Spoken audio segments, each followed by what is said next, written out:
দুটো বিষয় আজকে প্রধান আলোচনা ছিল। একটা হয়েছে সাংবিধানিক ও সংবিধিবদ্ধ প্রতিষ্ঠানের নিয়োগ কমিটি, যেটা এনসিসি বলা হয়েছিল। এটা সবাই নিশ্চয়ই জানেন বাই দিস টাইম যে ন্যাশনাল কনস্টিটিউশনাল কমিটির যে আলোচনা শুরু হয়েছিল কালকে বন্ধ ছিল, আগে যে আলোচনা ছিল সেটা কোনো পরিণতি পাচ্ছিল না। এটাকে যেরকম করে কমিটি প্রেজেন্ট করেছিল সেই ব্যাপারে প্রধান আলোচনা বিরোধিতা ছিল বিএনপির। এই প্রস্তাবনার উদ্দেশ্যটা এরকম ছিল, যেটা আমরা বলেছি তা হচ্ছে যে সাংবিধানিক প্রতিষ্ঠানগুলো তার যে ম্যানিং, পোস্টিং, তার সাথে সাথে সংবিধিবদ্ধ প্রতিষ্ঠান, এই জায়গাগুলোতে সরকারি ইনফ্লুয়েন্স যেন না থাকে। অতএব নিয়োগের ক্ষেত্রে এটা যতদূর সম্ভব সরকারি প্রভাব মুক্ত থাকে। এবং সেই জন্য এই প্রস্তাবনার মধ্যে ছিল, এর একটা কমিটি ছিল 7 জনের। জানেন কারা কারা ছিল? যতদূর সম্ভব এটাকে একটা ব্যালেন্স করে নিউট্রাল পজিশনে রাখার চেষ্টা করা হয়েছিল। এর চাইতে বেশি নিউট্রাল হয়তো করা যায় না, কারণ 7 জন হয়তো 4-3 হয় অন্তত, যদি সবচাইতে কাছাকাছি ডিভিশন করেন। কিন্তু ওনাদের আপত্তি ছিল, হয়তো জানেন, আমি জানি না, আপত্তি ছিল যে এতে করে এক্সিকিউটিভের পাওয়ার একেবারে 0 করে ফেলা হচ্ছে, যেটা আমরা ঠিক মনে করি। কারণ এক্সিকিউটিভের পাওয়ার কেবল এই জায়গায় সীমাবদ্ধ না।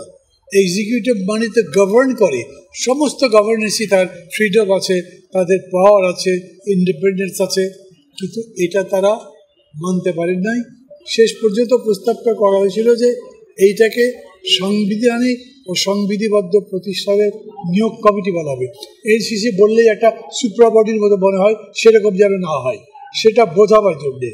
তারপরেও এটা নিয়ে আজকে যখন আলোচনা হয়েছে, এই আলোচনায় আসলে ঐক্যমত্য হয়নি।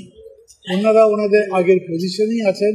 আর আমাদের কাছে মনে হয়েছে এই কনস্টিটিউশনাল পজিশনগুলো যদি আমরা এখন রিভাইভ করতে না পারি, এখন রক্ষা করতে না পারি, তাহলে গণতন্ত্রের কথা যেটা বলছি সেটাকে সেফগার্ড করার মতো প্রতিষ্ঠান না থাকলে কীরকম করে হবে। অতএব আমরা আমাদের জায়গায় আছি, কিন্তু তারপরেও আমি বলছি যে আমরা আমাদের জায়গায় থেকেও কিন্তু এখন পর্যন্ত আলোচনাগুলো যথেষ্ট পরিমাণে হেলদি আছে এবং সেরকম করে চলছে। দ্বিতীয় বিষয়টা ছিল দ্বিকক্ষ বিশিষ্ট পার্লামেন্ট। এখানে 2 বা 3টা দল কেবল বিরোধিতা করেছে, যারা একেবারেই দ্বিকক্ষ চান না। আমরা দ্বিকক্ষ চাই, কিন্তু প্রায় সবারই এই দ্বিকক্ষের কনস্ট্রাকশন, এটার পাওয়ার অ্যান্ড ফাংশন নিয়ে কথা আছে, এবং সেই কথাগুলো সব যে একরকম তা না, আলাদাও আছে। এবং এটার মধ্যে প্রধানত সমস্যাটা এরকম হয়েছে যে বিএনপির পক্ষ থেকে বলা হয়েছে লোয়ার হাউস হবে 300 আসনে, আগে যেরকম ছিল। তার ভোটিং প্যাটার্নও আগের মতো হবে, ক্যারেক্টারও আগের মতো থাকবে, এবং ওইখানে প্রাপ্ত আসন সংখ্যা অনুযায়ী আপার হাউসটা গঠিত হবে। এইটাই মূল বিরোধের ব্যাপার হয়েছে। কারণ নিচে যে প্রপোর্শনে আসন পেয়েছে, সেই প্রপোর্শনে যদি উপরে ওই আসনটা দেন, উপরে বলা হয়েছে 100 জন, তো তার মানে কি নিচের রেপ্লিকা হলো, তো নিচের প্রতিবিম্ব, প্রতিচ্ছায়া যাই বলে একই জিনিসের প্রতিচ্ছবি হচ্ছে। আমরা বলছি যে এইটা না, আমরা আপার হাউসটাকে চাই যে এটা সংখ্যানুপাতিক হারে হোক। তাতে হয় কি জিপিআর, তাতে হয় কি এটা একটা ভ্যারিয়েশন আসে।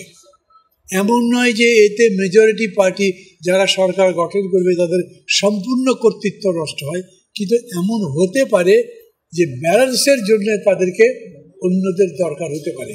বিশেষ করে ধরেন যে কনস্টিটিউশন অ্যামেন্ডমেন্টের ব্যাপার যদি হয়, আমাদের প্রস্তাব হচ্ছে লোয়ার হাউসের 2/3 তো পাস হতেই হবে, আপার হাউসে আমরা ছাড় দিচ্ছি, 51-49 হলেও পাস হবে, মানে সিম্পল মেজরিটি।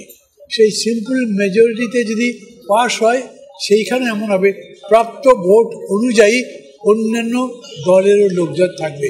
তার মানে একটা দল এককভাবে চাইলেই সংবিধান যখন তখন পরিবর্তন করতে পারবে না, অন্যদের সাথেও কথা বলতে হবে। আমাদের কাছে বিষয়টা খুব মৌলিক মনে হয় যে আমরা সব, বিশেষ করে কনস্টিটিউশন, যুদ্ধ অবস্থা বা এরকম বিশেষ বিশেষ পরিস্থিতি যদি আমরা সম্পূর্ণ কর্তৃত্ব একটা দলের উপর দিয়ে দিই, তাহলে এগেইন ওই দলের স্বেচ্ছাচারী একনায়ক হবার একটা প্রবণতা তৈরি হয়। অতএব এটাও আমরা বিরোধিতা করেছি, আমরা বলেছি না এটা ঠিকঠাক। এইটা নিয়ে আমরা শেষ পর্যন্ত বলেছি আমাদের যে কমিশন তারাও আরো মানে অনুরোধ করেছেন বিএনপির কাছে যে এই প্রস্তাবটা তারা মেনে নিতে পারেন কিনা, যে আপার হাউসে আমরা সংখ্যানুপাতিক হারে হলে সেই ভিত্তিতে যদি হয় তাহলে তারা মানবেন কিনা। সারুদ্দিন সাহেব তাদের প্রতিনিধিত্ব করেছেন, উনি বলেছেন যে আমি এখন এখানে এরকম বলতে পারবো না, তবে আমি কমিটিকে বা পার্টির সাথে এটা বোঝার চেষ্টা করব, করে দেখা যাক কোথায় আছে।